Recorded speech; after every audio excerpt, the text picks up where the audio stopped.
Aún es muy poco lo que se sabe de la dinastía nazarí en el Sultanato de Granada durante el siglo XV. Ni siquiera se ha establecido con seguridad la cronología de los distintos sultanes, aunque en los últimos años se están realizando grandes avances. Para ponernos al día de todo lo que hay sobre esta cuestión, contamos con Ana Echevarría Arzuaga, que es profesora de Historia Medieval en la UNED.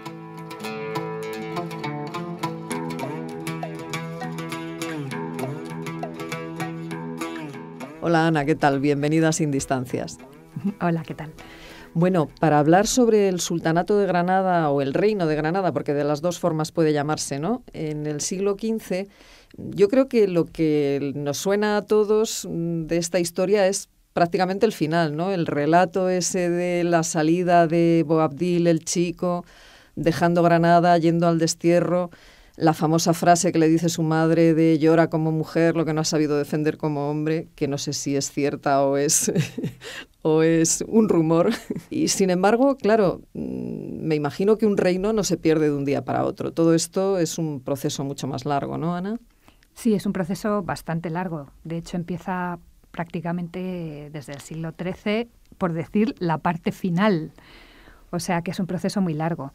Y sí, la verdad es que es lo que a nosotros nos han enseñado desde el colegio, a los que se lo han enseñado, porque últimamente ya, como ven tan poca historia de España, pues incluso eso se está perdiendo.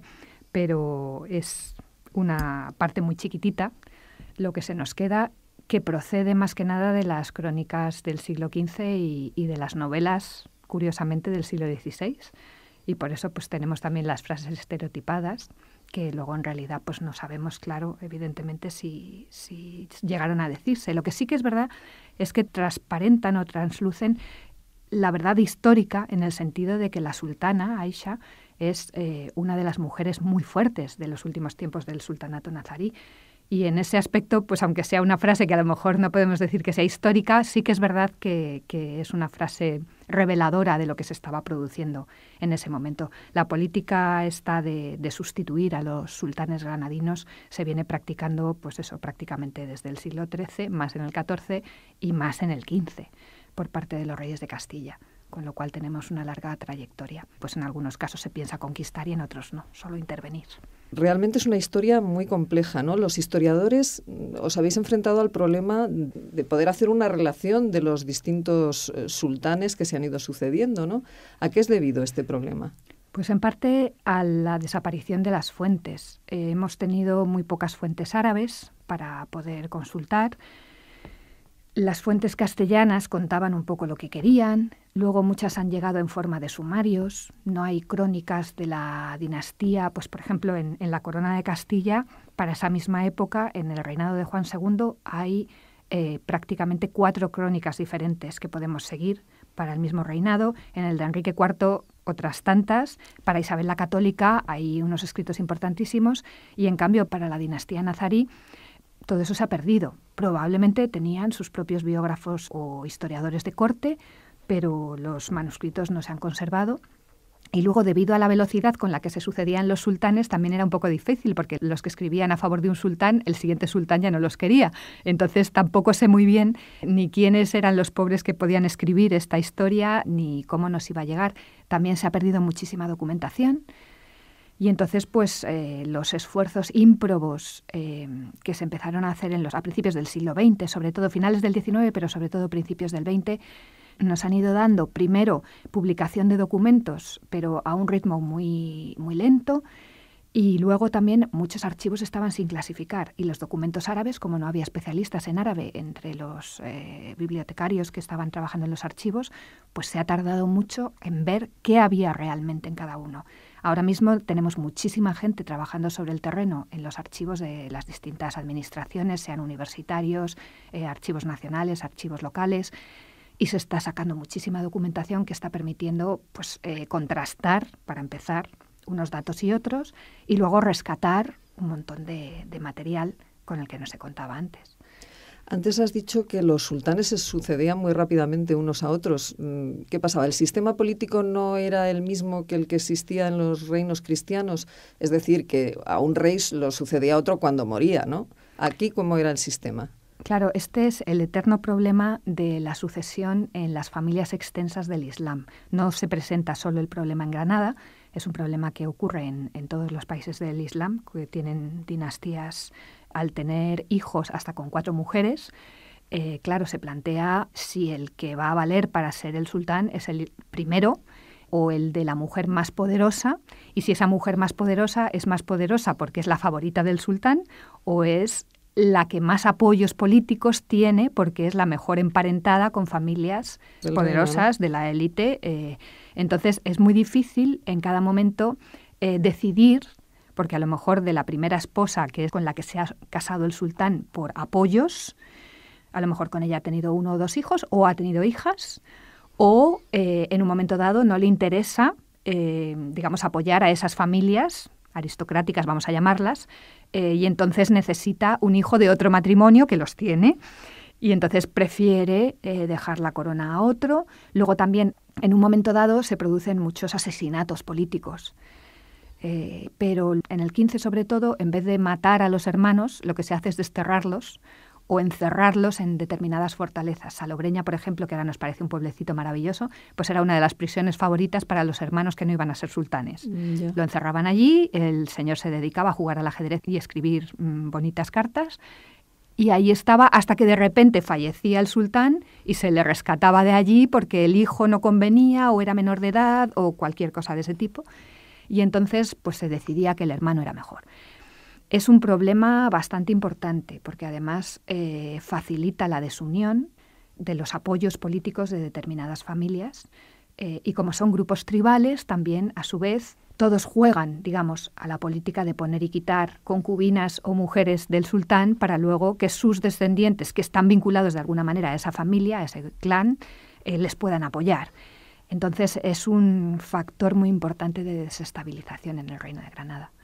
Claro, probablemente una de las causas principales de su caída, ¿no? Es una importante causa de caída, digamos, porque también los enemigos se aprovechan de ella. Claro, ¿qué papel jugaban los reyes cristianos en esta política de apoyos y contraapoyos? Sí, los reyes aragoneses tenían un enfoque más o menos comercial, digamos, de sus relaciones con Granada. Entonces, por parte de la corona aragonesa, lo que se ve es la firma de tratados con el objeto de que los comerciantes, sobre todo catalanes, pero también valencianos, tengan acceso a los mercados de Granada, donde a su vez pueden hacer intercambios que llegan hasta Egipto. Entonces, digamos que la corona aragonesa no se suele inmiscuir demasiado en las políticas dinásticas. De vez en cuando apoya a unos o a otros, pero digamos que es más discreta. Los reyes castellanos aprovechan todo y más el problema dinástico. Y lo que hacen es que cada vez que se plantea un problema sucesorio, van a promover candidatos de una rama de la familia nazarí, que no es necesariamente la que podríamos considerar principal, y entonces según, digamos que apoyan al candidato que más va a favorecer a la corona de Castilla. Pero claro, lo apoyan con toda la capacidad militar de la corona de Castilla. Y por eso da la sensación de que durante todo el siglo XV la corona de Castilla está haciendo guerra en Granada todo el tiempo, porque siempre están apoyando, o mediante la guerra o mediante la diplomacia, siempre están apoyando a un candidato u otro según los intereses castellanos. Antes has hablado del papel de la mujer. ¿Realmente tenía poder la mujer o era empleada simplemente por los intereses de las distintas facciones? Pues según vamos descubriendo documentación, nos vamos dando cuenta de que las sultanas, digamos, de Granada, y creo que se puede utilizar con toda la carga del término, las sultanas, tienen bastante poder. Primero, porque mueven, como he dicho antes, todo el apoyo de un clan o de una tribu, y este puede ser muy importante. Segundo, porque no hay tantas posibilidades de matrimonio para los reyes de Granada. Tienen un problema básico, y es que si buscan, no tienen un entronque fácil con las dinastías del norte de África. Y dentro de su propio sultanato solo pueden casar a sus hijas o a sus hijos con gente de la misma categoría social. Y eso les deja un mercado matrimonial muy pequeñito. Con lo cual, las sultanas van a tener bastante poder. La tercera parte del poder de las sultanas es la cantidad de bienes que se ponen en sus manos. Todas ellas tenían propiedades en la Vega de Granada que daban cantidad de renta, tenían castillos, tenían una serie de bienes muebles e inmuebles que las hacían mujeres verdaderamente ricas. Y luego las sultanas gestionan otra cuestión que es toda la capacidad de fundaciones piadosas de la familia nazarí, con lo cual ellas fundan mezquitas, fundan madrasas, pueden fundar muchas cosas. Todavía sobre eso tenemos poca información, pero según se van expurgando las fuentes nos damos cuenta de que esas mujeres en realidad disponían de bastante poder.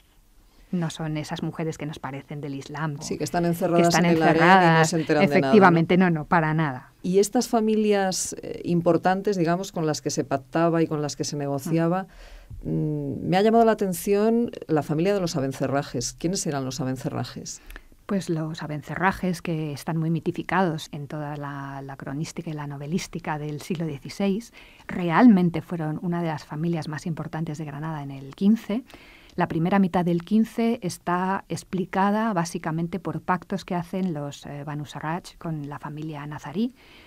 Y, entre otras cosas, ellos tienen el título de gran visir, podríamos decir, de primer ministro durante el gobierno de varios sultanes nazaríes, y luego sus hijas casan con los sultanes, con lo cual pues controlan muchos hilos y muchos resortes del poder. De ahí también por ejemplo, las venganzas, digamos, por parte de algunos nazaríes, que a veces se ha demostrado que eran básicamente casi económicas, porque tenían tanto poder que a veces cuando el sultán, digamos, estaba escaso de fondos o de recursos, simplemente confiscando las propiedades del visir Abencerraje, era capaz de restaurar su tesoro. Entonces, realmente es una familia muy importante y aunque está siendo muy estudiada, no solamente la rama principal, sino también todas sus alianzas con otras familias, digamos, de menor rango, pero también de la zona, yo creo que va a haber más resultados a lo largo de los próximos años y se va a ver, junto con otros, porque no eran los únicos, la importancia de esta aristocracia nazarí en los destinos del reino. Porque a su vez estos también pueden pactar con los reyes cristianos por su parte.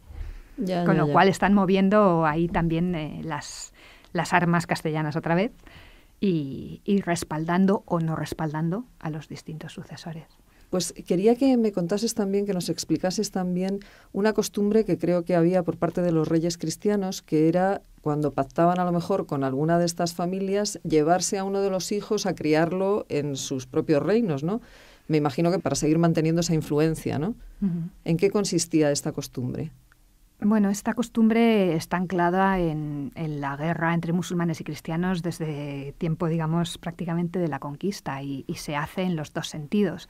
Y es el hecho de que cuando se vence en una batalla se piden rehenes para el cumplimiento de los pactos que se han sellado después de la batalla, para asegurarse. O sea, básicamente, normalmente cuando hay una batalla, una tregua, distintos tipos de acuerdos diplomáticos, se pide o se exige que venga un descendiente del que lo firma a estar en la corte castellana, en este caso en la corte castellana porque es la que, digamos, lleva la batuta en esta época y la que suele ganar las batallas.